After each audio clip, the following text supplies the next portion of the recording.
Thank you very much. I really appreciate the organizers and to give this stage to be voice of the voiceless Uyghurs. And I also appreciate all the audience who are willing to hear the Uyghur plight.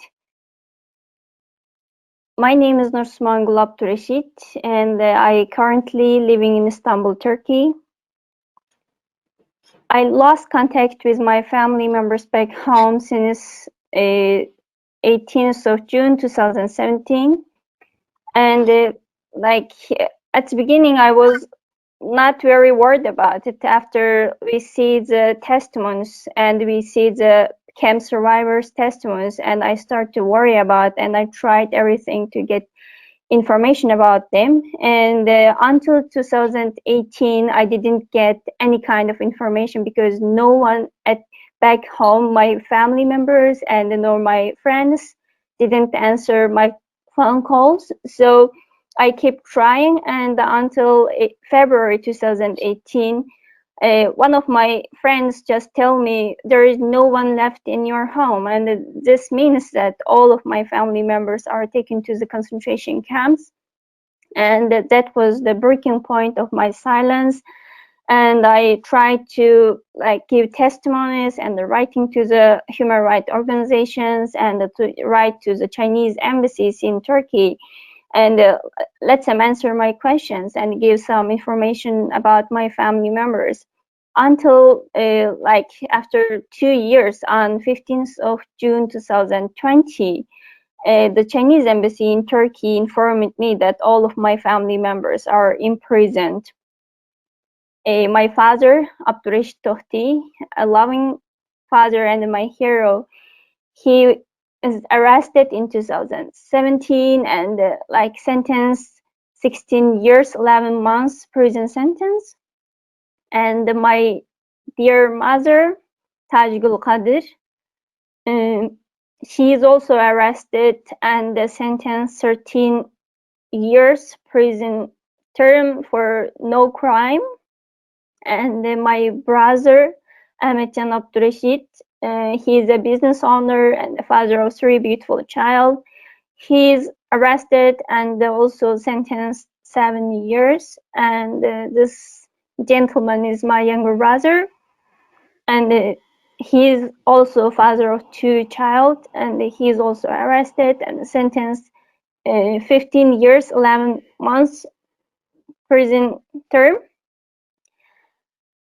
Like in previous 3 years, like after 2017, when the world media talk about the concentration camps, the Chinese government just keep denying it. And after the satellite image and after the testimonies of the camp survivors, and they just try to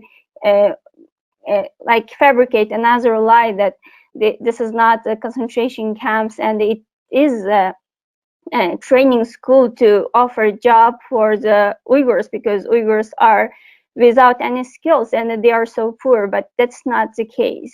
The Uyghur people are very educated and very civilized, and like my family members, my parents are over 50 years old, and it's time for them to enjoy their retirement and having a good life with your grandchildren. And my 2 brothers, they are business owners. They manage together 3 auto spare part shop, and they have ability to have a good life to our family. Like in our family, me and my sister are studying abroad, and we also had a very good education when we was in China. I was studied at Shanghai and my sister studied at Beijing.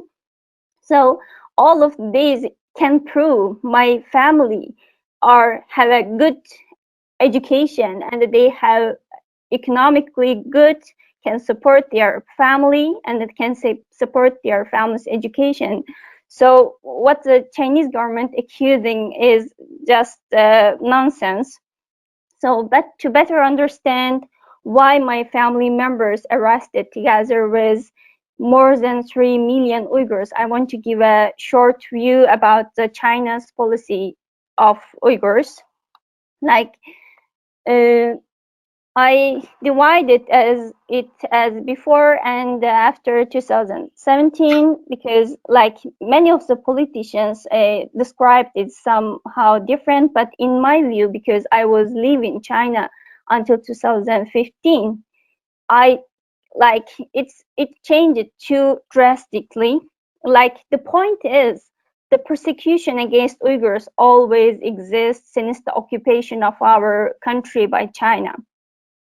China is like very foxy in their policy. Like in 5 to 10 years, they targeted specific parts, like specific demographics, like people who are so religious and who look so religious.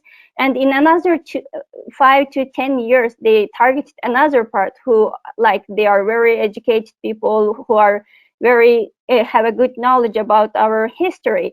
Like in this way, they are just switching the target, like, but the whole population, like like the targeted people always face unlawful arrests and even killed, but the whole population also live in under very strict control, such as like checkpoints everywhere and the discrimination at schools and the job place, the workplace, and like the very heavy assimilation policy. And like people like us, like my family, try very hard to stay away the targeted circle. Like we avoid looking so religious, and we avoid like be so looking for our descendants. So like my family, we just focus on our life.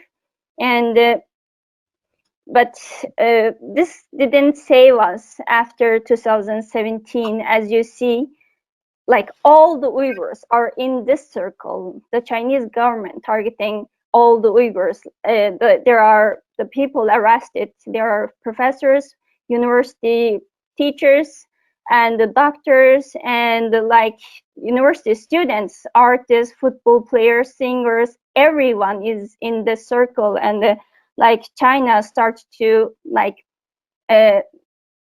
chamber all the Uyghurs, and they are like making the concentration camps, and they're trying to banish the whole Uyghur population. And if you ask like what is the reason behind this drastic change, like from my experience, there should be so many reasons, political and economic reasons. And I think, in my view, the Chinese government, I experienced how hard they tried to assimilate the Uyghurs in previous 70 years, but they are failed. Like I am the example because I live in Shanghai 6 years, and I grew up in under the communist ideology, but I never give up my Uyghur identity, and I never give up my Muslim identity. So when they saw it's not really possible to assimilate the Uyghurs fully, so they, after 2017, they just tried to fasten the process, and they gather up all the people and give them two choice: be a Chinese or that. And this is the exact reason and why the mass detention began, and why like millions of Uyghurs, including my parents and my brothers, are arrested and sentenced long-term prison sentence with no crime, just because the false policy of the Chinese government against the Uyghurs. And there are, of course, so many things we can do, because the international community start to define what's happening to our region as a genocide. And there's, of course, so many things we have to do. Like as an individual, I just want to, like, because it's really hard to tell what the politicians should do. So as an individual, we can do, like, educate ourselves about Uyghur cause, because the Chinese government's propaganda against what's happening to our region is so strong. So we have to educate people around and raise awareness. And the boycott Chinese goods, because made in China is just made in labor camp, made by my parents and my brothers and sisters. So please, what you can do is just boycott Chinese goods. This is like, it's saving our dignity. And the China must stop this policy, must be stopped, because it's almost more than 3 years, and the people inside China, like the millions of Uyghurs are in the concentration camps, are already so vulnerable physically and psychologically. They can't stand anymore, and the people like us who lost their family members, we almost 3 and more years. I don't know what I am doing. I am a mother. I can take good care of my children because I always think about what's happening to my parents. So the people, the Uyghurs in diaspora, also can't stand any longer. And I also want to say, if the democratic countries, they are very sincere in their talk about the human rights, they have to stop this 21st century genocide. And for the Ummah, you, like Muslim brothers and sisters, have the responsibility to stand with Uyghurs.